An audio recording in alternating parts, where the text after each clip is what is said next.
This sign that showed that they had arrived, I believe, first of all, it meant that something had to be done to gain access. I told this story this morning. I'm going to tell it again. I ain't think I was, but I need to tell it. Because there are too many of us that walk in the church casually, and we give the airport more respect than we give the church.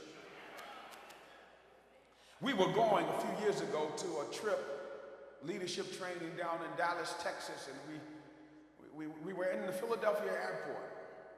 That was post 9/11.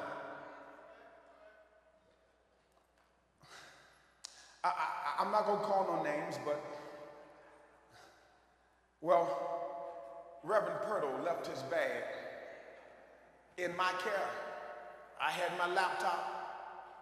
We're getting ready now to go to security. They were taking the vehicle back to park, the bus back to parking, short-term parking, the long-term parking. We were getting ready to go through the security, and Reverend Owens was with us, and he saw me with the extra bag, and he took the bag. So the bag that Purtle had given me had been now given to Owens, and Owens got the bag, and unbeknown to Minister Purtle, well, he forgot. He had a knife in the bag. I ain't lying, I'm telling you what God loves. Not just a knife. He had a knife in the bag. And now, he gave the bag to me, I gave the bag to Owens. Owens gave the bag to the officer. And when it went through security, something went off, which meant that something was trying to get on the plane that shouldn't have been getting on the plane. And the officer looked at Owens. And Owens must have thought, I ain't going to jail by myself. He said, Pastor gave me that bag.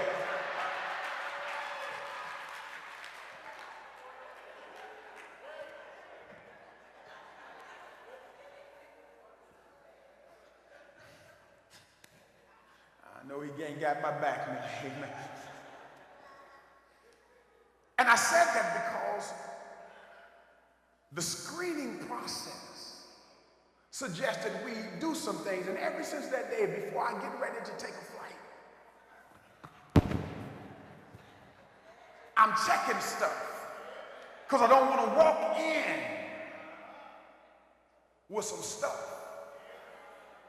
I ain't supposed to have. Y'all don't know y'all set up. Because far too often what I'm noticing in church is folk are walking in with some stuff they should have checked at the door. If God had a screening position with the veil, if the veil was not a metal detector, but an attitude detector, how many beep, beep, beep, beep, beep, beep, beep would go off because we're bringing bad attitudes?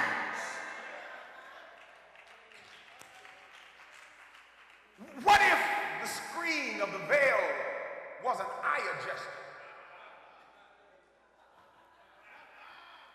For all them rolling eyes, or a tongue adjuster for those loose lips that sink ships. I don't know about you, but I believe that there's a place for the veil so that God don't have to deal with no junk. Well, let me go a little bit farther because I'm going to make somebody mad. I was perusing a little thing called YouTube. Some of y'all don't know YouTube is where you go in and you can find out what was said by somebody. Just look it up, and they got a lot of videos. And I saw something. Matter of fact, I showed PJ yesterday. No, I didn't show PJ. I showed Jared. I showed Minister Fontaine yesterday. They're teaching praise dance with a dance called Snap, Crackle, Pop.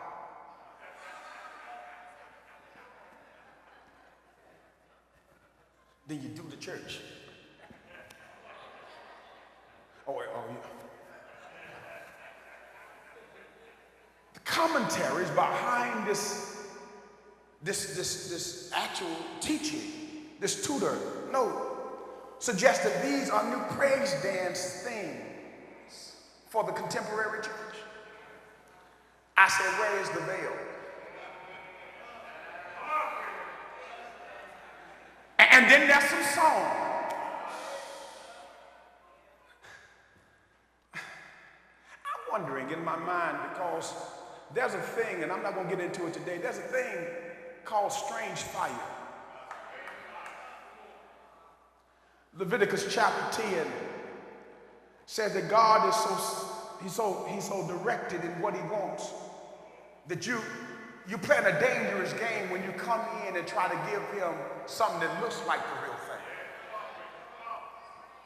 Nadab and Abihu in chapter 10 of the book of Leviticus came in and offered God strange fire. Somebody looked and said, well, fire is fire. And that's what's the problem with us. Is because while everything might warm you, not everything will make you holy. While some things might excite you, they won't necessarily edify you. While some things will entertain you, it won't necessarily exalt his name. And we just gullible, letting everything and anything come through the veil, and just because they put Jesus in the song,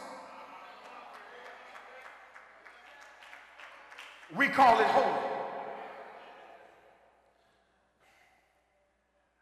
I believe that the veil was there to remind us to drop some stuff on the outside.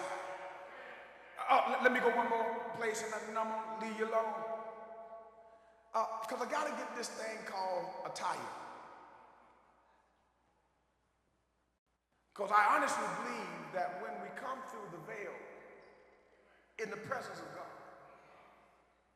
that we ought to know that we're standing before the King of Kings. And not just anything ado. No, watch this. I don't believe necessarily you got to wear a suit.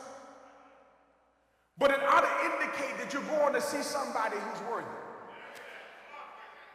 I have a problem then with folk who refuse to wear a suit to church, but they step in the White House and they got to show some honor. I come today to tell you that the White House holds nothing on the God we serve in this house. And we got all of this stuff that's easing beyond the veil. Even the technology that we have has found itself inside the veil.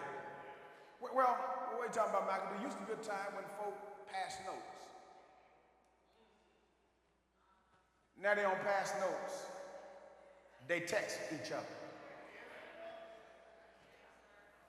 And if we don't understand whose presence we're in and how disrespectful that is to do anything in his presence, I come today to tell you that we might ought to be checking ourselves before we wreck ourselves.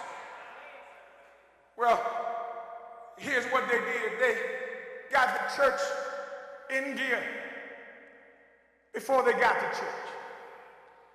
I happened to look in the book of Psalms and discover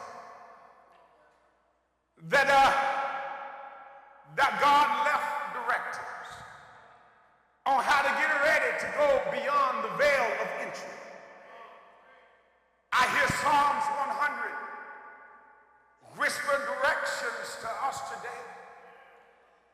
When the psalmist says, make a joyful noise unto the Lord, all ye lands. Serve the Lord with gladness. Come before his presence with singing.